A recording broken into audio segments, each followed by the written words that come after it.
महानुभाव,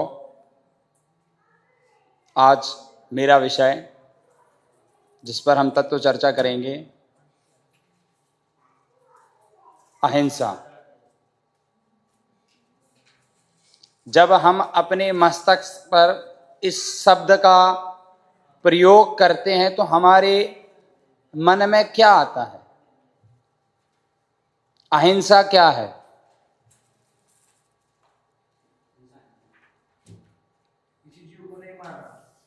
किसी जीव को नहीं मारना।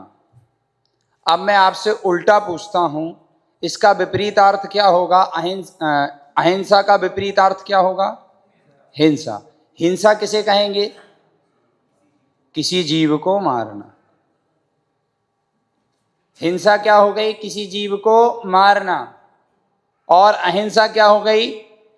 किसी जीव को नहीं मारना। क्या मात्र इतना ही इस शब्द का अर्थ है? ये तो हिंसा हो गई, मैं मानता हूं, स्वीकार करता हूं, आप कहीं गलत नहीं, बिल्कुल मुझे स्वीकार है। पर हमें ये तो बताइए, हमें अवगत कराएं इस विषय से कि ये तो हिंसा हो गई, किसी को मारना, किसी को सताना, किसी को नहीं मारना, किसी को नहीं सताना। हमारा क्या हुआ? क्या मेरी हिंसा नहीं हुई कहीं? क्या मेरे द्वारा मेरी आत्मा की हिंसा नहीं हुई? मैंने अपना ध्यान रखा। आशुतोष भैया, आपने चींटी को नहीं मारा, क्या होगा? चींटी नहीं, उसको हम, हाँ बिल्कुल सही, आपने चींटी बचाई, बहुत अच्छा। उसे क्या कहेंगे? अहिंसा। और चींटी को मार दिया तो हिंसा हो गई। पर उसमें तो चींटी हुई ना, हमारा क्या?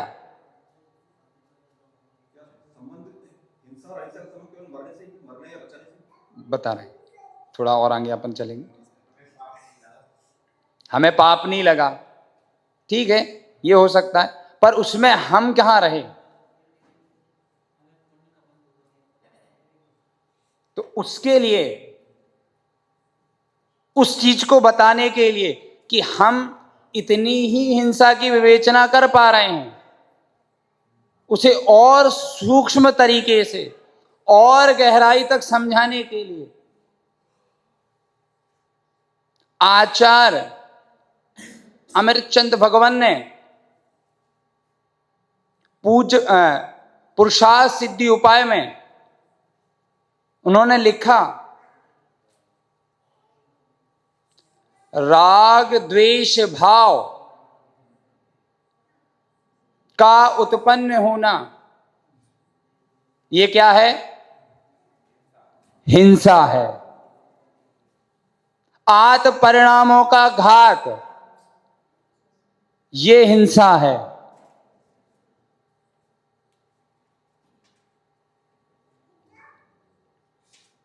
क्या लिखा राज भैया? एक बार आप विचार करो, इस चीज को फील करिए,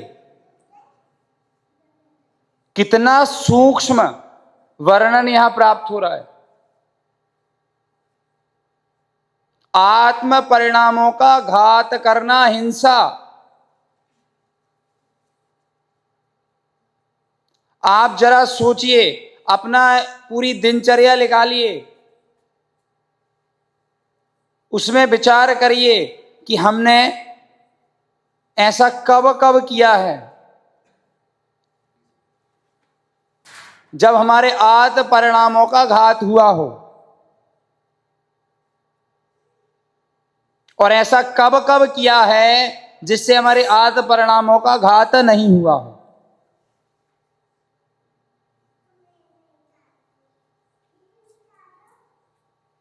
प्रति समय हमारे अंदर राग द्वेष भाव हो रहे हैं,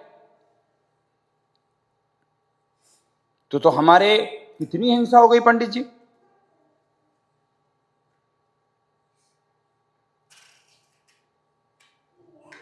हम तो कहाँ उसको समझ रहे थे कि हमने किसी को नहीं मारा, किसी को नहीं सताया, तो हम बच गए, तो हम निर्विकल्प हो गए थे। हम तो यही इतना मात्र ना समझ रहे थे। वो सूक्ति आती ना, अहिंसा परमो धर्म।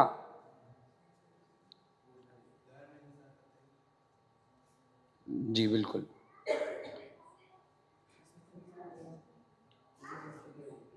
ये जो हमने उद्घोष किया है उसमें वस्तुतः ये चीज है कि नहीं, हमारे सिद्धांत में ये विषय है कि नहीं। हम मात्र इतना ही तो नहीं समझ रहे हैं कि ये चींटी से हम बच गए या चींटी को हमने बचा लिया, वो हिंसा और अहिंसा हो गई। पर आचार्य भगवान कितना सूक्ष्म वर्णन कर रहे हैं कि आत परिणामों का घात करना ये हिंसा है, और आत परिणामों का घात नहीं करना ये सच्ची अहिंसा है। वास्तविकता तो यही है। जब हमारे अनुसार कोई कार्य हो जाता है तो उसमें राग होता है, जब हमारे अनुसार कुछ काम नहीं होता तो द्वेष होता है। तो पंडित जी कैसे बचे, ये सो तो होगा ही सही, होगा कि नहीं होगा?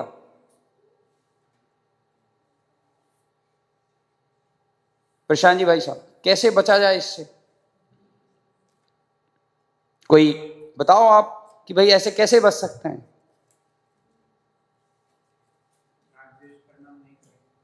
राग द्वेष परिणाम नहीं करेंगे तो बच सकते हैं। स्वयं प्रभा जी।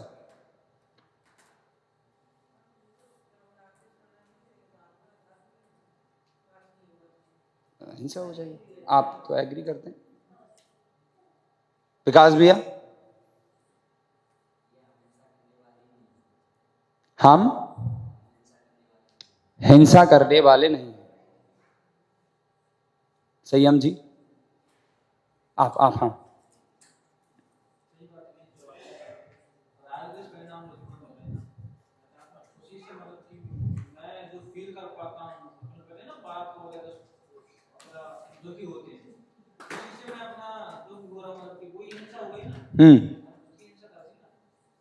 नहीं, मैं तो आपसे ये पूछ रहा हूं कैसे बचें, पॉइंट आप उसको टारगेट करें। इनसे बच जाएंगे। जब हम राग द्वेष नहीं करेंगे तो हम किससे बच जाएंगे? हिंसा से। तो हमारी अहिंसा सिद्ध हो गई।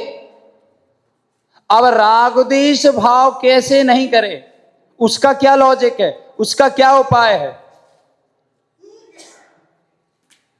तो कहा वस्तु स्वभावो धर्मो, अपने स्वभाव में आ जाओ।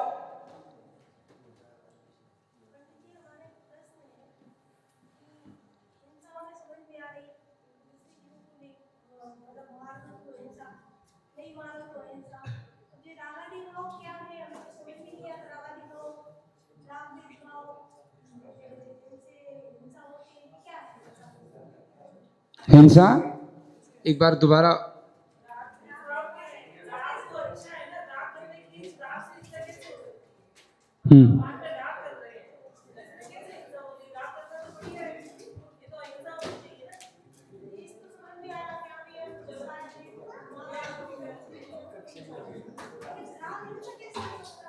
राग हिंसा कैसे हो सकती है? देखिए, इसका उत्तर आचार्य अमृतचंद्र भगवान ने पुरुषा सिद्ध उपाय में ही दिया है। उन्होंने कहा है कि जब हम ऐसा मानते हैं ये कि ये मेरे हैं, ये तुम्हारे हैं, ये तुम्हारे, तो हम आत्मच्युत नहीं होते। पर वस्तु पर हमारा ध्यान जाता है।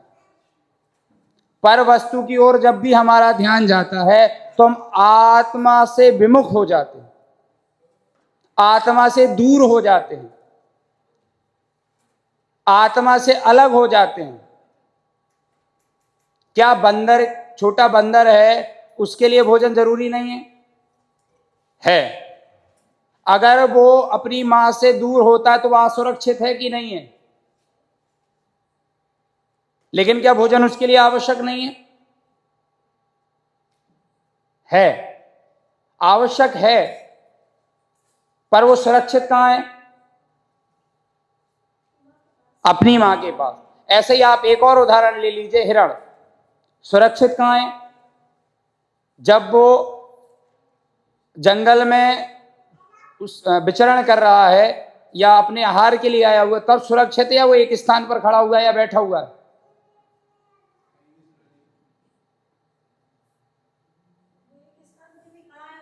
नहीं, मैं अभी, आप एक उदाहरण तो एक देश होता है ना, थोड़ा सा अपन को समझना तो चाहिए, मतलब इतना तो अपन समझ ही सकते हैं कि हाँ वो सुरक्षित कहाँ है, जब वो एक स्थान पर बैठा। लेकिन जब वो घास खाने के लिए आएगा तो उसे पता है कि शेर मेरा शिकार। तो जब भी हम आत्मा से विमुख होंगे, आत्मा से दूर होंगे, अब आपने कहा मंदिर तो अच्छी चीज है, देवशास्त्र गुरु का समागम बहुत अच्छी चीज है, क्यों ना उनसे राग करें?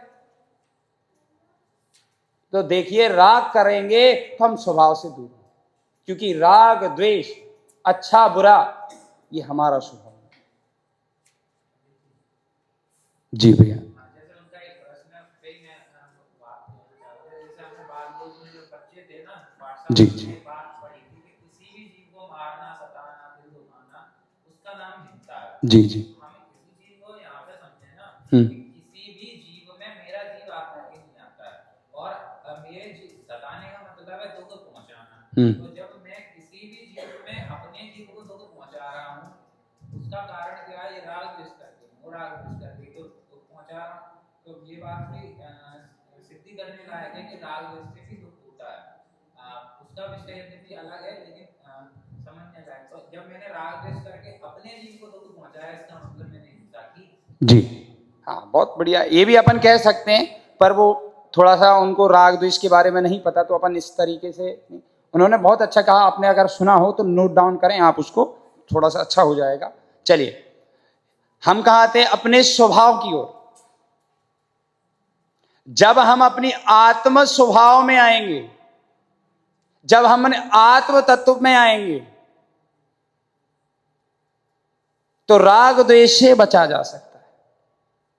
तो उसके लिए कहा है कि ये राग द्वेष मेरे नहीं है, ये मात्र उदय है। ऐसा विवेक या ऐसा ऐसा ज्ञान अहिंसा का जड़ है। ये अहिंसा की जड़ है, फिर इस पर वृक्ष लगेगा। ये राग द्वेष मेरे नहीं है। क्या कहा पूज्य आचार्य अमृत चंद भगवान ने कि इन्हें ऐसा मानो। अभी है नहीं। अभी आप कहो कि भैया हम कैसे मान लें, हम तो राग द्वेष दिख रहा है, स्पष्ट कर ही रहे हैं, हमें आप अच्छा सुना रहे तो अच्छा लगता है, पर हमें कहीं ना कहीं इस दृष्टि को जागृत करना होगा।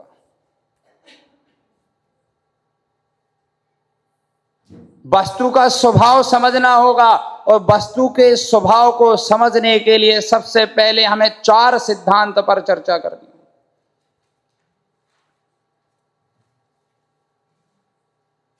वस्तु स्वतंत्र, आकर्तृत्ववाद, और सबसे महत्वपूर्ण मेरा सुख। क्या मैं सुखी हो जाऊंगा ऐसी परिणति को करके? क्या राग मुझे सुख देने वाला है? क्या द्वेष मुझे दुखी करने वाला है? ये वस्तु स्वतंत्र से हमें समझ में आएगा।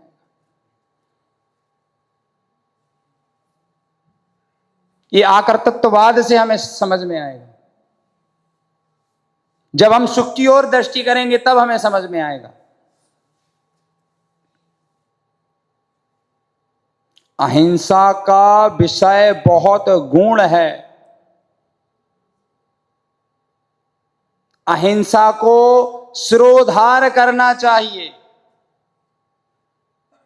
उसके लिए सबसे महत्वपूर्ण ये विषय है महानुभाव कि हमें अपनी ओर दृष्टि करके अपने स्वभाव को सिरोधार करना चाहिए। आत्म तत्व को समझना, आत्म तत्व में रमण करना, आत्म तत्व में ही रमणा, यही सच्ची अहिंसा है। बाहरी मैं निषेध नहीं कर रहा हूं,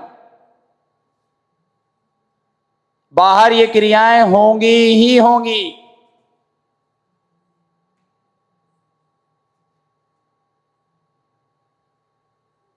जब आप आत्म स्वभाव की ओर जाओगे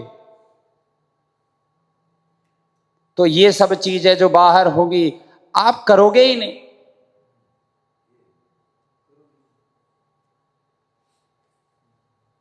आप करोगे ही नहीं। लिखा मैंने एक अंश पढ़ा था कहीं पर, जब व्यक्ति, जैसे कोई व्यक्ति है उसे कुछ खाना होता है, मान लीजिए कोई एग्जाम्पल लेते हैं, मोदी जी हैं, उनका मन हुआ कि आज मुझे साइकिल चलाना है। कहां चलाना है? और बच्चों के पार्क में। वो करेंगे? नहीं, करने को तो कर सकते हैं भाई साहब, ऐसी बात नहीं, ऐसी बात नहीं, पर वो विचार ही उत्पन्न नहीं होता। क्यों? क्योंकि वो इतने व्यस्त हैं, इतने कार्यक्रम हैं, इतनी चीजें लगी हुई हैं कि ये चीज उनके अंदर उत्पन्न नहीं होगी। जब वस्तु स्वभाव में कोई अपने स्वभाव में स्थित होगा, वस्तु का स्वभाव जानेगा, आत्मराग की परिणति करेगा, आत्मा में विचरण करेगा, उसके अंदर ये भाव उत्पन्न नहीं होंगे कि मुझे चींटी बचानी है, मारनी है, ये करना है, वो करना है, ये विचार ही उत्पन्न नहीं होगा तो राग द्वेष नहीं होगा, राग द्वेष नहीं होगा तो सच्ची अहिंसा होगी, और सच्ची अहिंसा होगी तो तुम सिद्ध परमात्मा सम अपने आप को जानोगे और बनोगे और रहोगे भी भाई।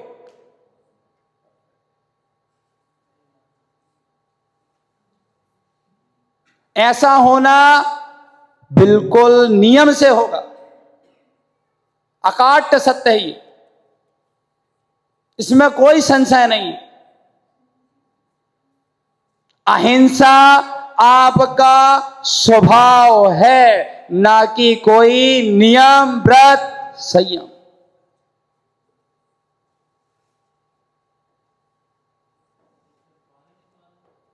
हाँ जी, बहुत बढ़िया प्रश्न किया संयम भैया आपने। आपका नाम भी तो संयम है। मैंने क्या कहा था अभी? बाहरी चीज होंगी। वहां लिखा भी बहुत अच्छा कोट दिया उन्होंने। कोई व्यक्ति कहे कि भैया आप तो कह रहे हो कि ऐसा होता ही नहीं है, ऐसी चीज होती ही नहीं कुछ। कहा नहीं, जब आप आत्मा की ओर ये करोगे तो व्रत, संयम, नियम ये होंगे।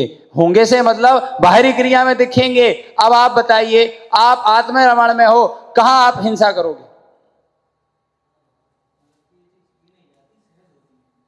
बिल्कुल सही, सहज होती हैं। आओ तो जरा आत्मरस में, वो है ना बहुत सुंदर मर्मक वो भजन की पंक्तियां आती हैं। चेतन जी आप बताओ, आपके नाम से शुरुआत होती है। आओ रे, बोलिए।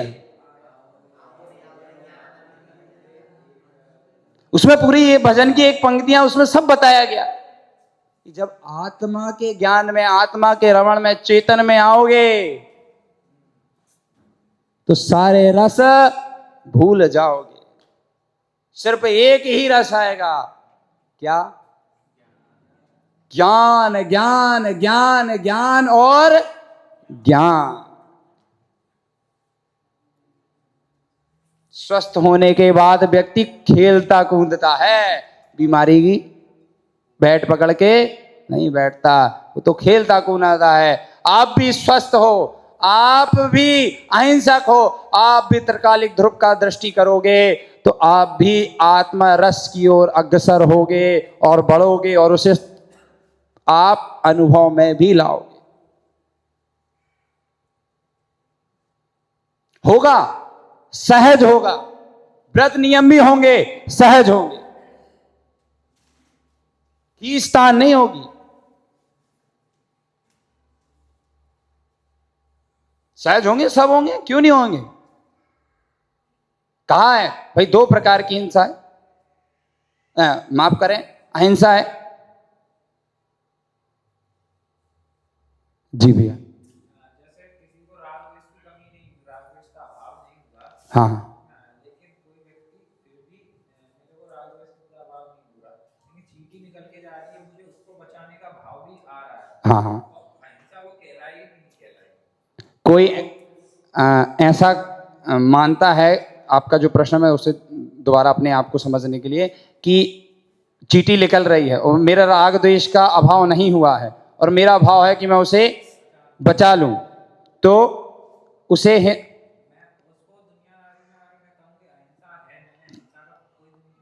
देखिए, हाँ हाँ भाव मैं समझ गया, मैं समझ गया आपका प्रश्न। सामान्यता उसे लोक व्यवहार में अहिंसा ही कहा जाएगा, पर वो राग जो भाव था आपका चींटी के प्रति कि मैं इसे बचा लूं, राग भाव भी तो हिंसा कहा गया। सूक्ष्मता से देखोगे तो वो हिंसा ही है, राग भाव है, वहां राग भाव है। लोक व्यवहार में सामान्यता उसे कहा जाएगा भाई आपने बचा लिया, पर आपने आत्म परिणामों का घात भी तो कर दिया।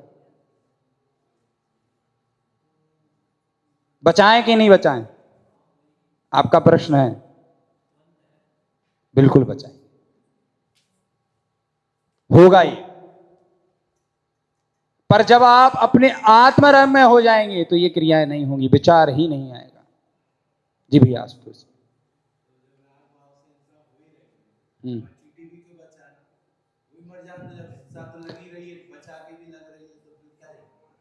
देखिए यहां प्रश्न उठता है कि जब हिंसा हो ही रही मेरे राग भाव से तो मरने दो उसको, हम क्यों बचाएं, हम क्यों अपनी हिंसा में करत हैं। तो वहां कहा है कि ऐसी जो हिंसा इत्यादि की क्रिया है, इसके लिए कहा है भैया आपको उस स्थान को, उस चीज को छोड़ना है, क्योंकि ये परिग्रह आदि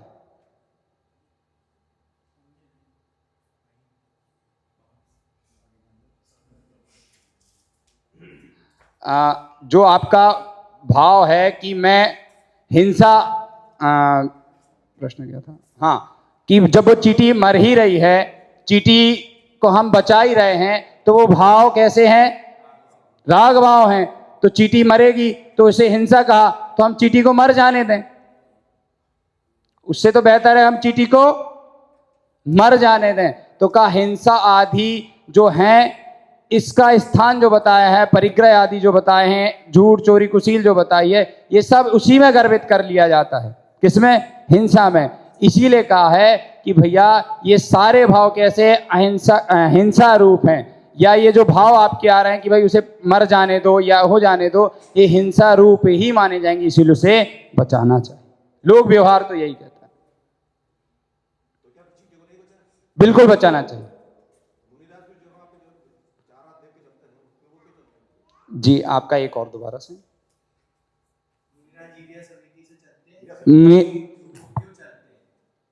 जीव जंतु को देखकर ताकि उनकी हिंसा ना हो जाए, इस भाव से चलते हैं।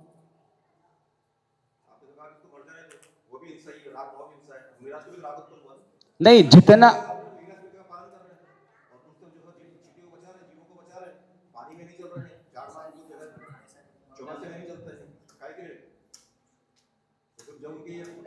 या थोड़ा सा आप या तो थोड़ा आराम आराम से बोल रहे हैं या थोड़ा स्पष्ट कर दें तो मुझे थोड़ा सा अच्छे से समझ में आ जाएगा।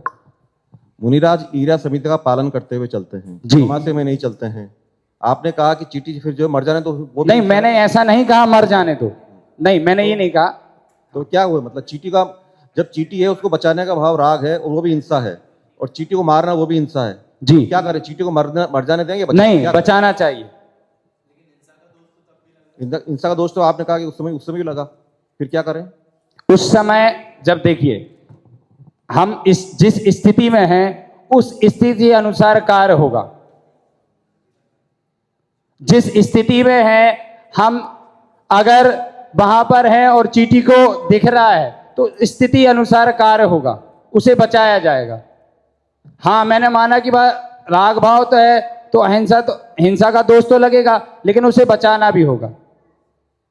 शुरुआत में आपने हिंसा और अहिंसा की परिभाषा स्टार्ट जब किया तो आपने कहा कि जीवों को मारना और सताना हिंसा है और उनको बचाना वो अहिंसा है। अब मुनिराज देख के चल रहे हैं, हीरा संहिता का पालन करते हुए चल रहे हैं, लेकिन फिर भी चींटी पे पाँव आ गया या जीव जंतु मर गए, मुनिराज को हिंसा का दोष लग गया? आपकी परिभाषा थी कि जीवों को मारना और सताना वो हिंसा है। मुनिराज देख के चल रहे थे, हीरा संहिता का पालन करते हुए चल रहे थे, फिर भी जो है कुछ जीव उनके पाँव के नीचे आके मर गए। आपकी परिभाषा के हिसाब से मुनिराज ने हिंसा की है? हिंसा की है, इसका स्पष्टीकरण दीजिए। प्रमत्त जो प्रमाद, उनका जो प्रमाद था उससे नहीं की, उनका प्रमादी भाव नहीं था, वो अप्रमादी थे, वो देख रहे थे अब नहीं हो पाया तो हाँ, वही मैं कह रहा हूं। वो तत्वार से, हाँ बिल्कुल, तत्वार सूत्र में जो सूत्र दिया है उसमें बताया गया है कि प्रमाद वाला योग से। ठीक है, आपकी हिंसा की परिभाषा में था कि मारना और सताना हिंसा है। जी। मैंने जो है विवेक जी के ऊपर पत्थर मारा जी, और उनका ध्यान मेरे तरफ नहीं था, वो तो अपने मस्ती में चले जा रहे थे। पत्थर आपके नहीं लगा, पत्थर नहीं लगा, चोट भी नहीं लगी मुझे, चूंकि आपकी चोट नहीं लगी इसका मतलब मैंने जो है हिंसा नहीं की, मैंने अहिंसा का पालन किया है। नहीं, क्यों? आपने मेरे मारने का भाव तो किया ना। क्या? मेरे को मारने का भाव तो किया। एक जो है सुपारी लेने वाला है, उसने सुपारी ली और कहा कि इस व्यक्ति का आपको हत्या करनी है जी। न तो उसने वहां पे जो है हत्या की है, हाँ, और न उसने वहां पर भाव किया है, लेकिन सुपारी दी है उसने, तो भाव तो किया ना सुपारी देने का। तो उसने हिंसा की कि नहीं की? भाव तो किया ना। इसलिए मैंने शुरू में जो प्रश्न किया था, मेरा वहां पर पूछने का उद्देश्य यही था कि कृत कारित अनुभव, वहां पे हिंसा के जो दो भेद हैं कि द्रव्य हिंसा और भाव हिंसा, और उसके बाद में कृत कारित अनुमोदना, उसके साथ में मतलब तीनों ये आना चाहिए थे जो नहीं आ पाए थे, उसी के लिए मैंने प्रश्न किया था। ठीक है, हिंसा के दो भेद है, मतलब उसमें जो है भाव हिंसा, आप सीधे जो है मतलब हिंसा से डायरेक्ट राग द्वेष पे आ गए। किसी को मारना हिंसा है और राग द्वेष है, ये दो हिंसा के आपने प्रकार बताए, लेकिन कृत कारित अनुमोदना और हिंसा के दो भेद हैं, द्रव्य हिंसा और भाव हिंसा, उसका कहीं उल्लेख नहीं आ पाया है। तो मैं समझा नहीं, आप मुझे थोड़ा सा और बता दीजिएगा बाद में। अभी मैं अपना प्रकरण था अहिंसा, तो हिंसा और अहिंसा का आपको स्पष्टीकरण शुरुआत आपने की थी। हिंसा की परिभाषा आपने दी, किसी को मारना हिंसा है, वहां पे जो किसी को मारना, मारने का भाव करना या उसकी अनुमोदना करना, वो हिंसा है। तीनों हिंसा है, कृत कारित अनुमोदना तीनों हिंसा है जी। इसमें दो पक्ष का जो है अभाव रहा, उसकी ओर इशारा करने के लिए सभा को बस इतना सा बताना था, वो आपने जो है मिस किया था। मेरे जो दो भाव थे जहां मैं आना चाह रहा था, मैं विषय से अभी विषयांतर हो गए, तो मैं थोड़ा सा बता देता हूं आपको कि हमारी चर्चा चल रही थी हिंसा पर। हिंसा के कितने भेद होते हैं? दो। कौन कौन सी? द्रव्य हिंसा और भाव हिंसा।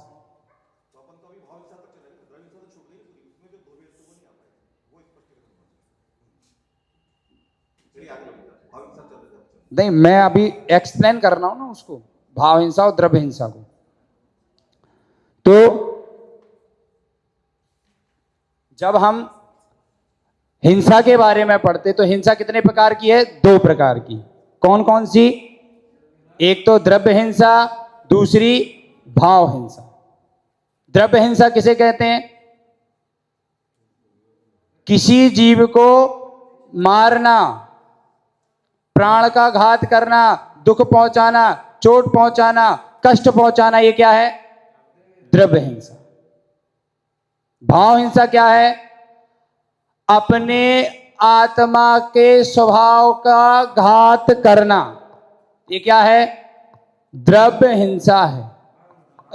माफ करें, भाव हिंसा है।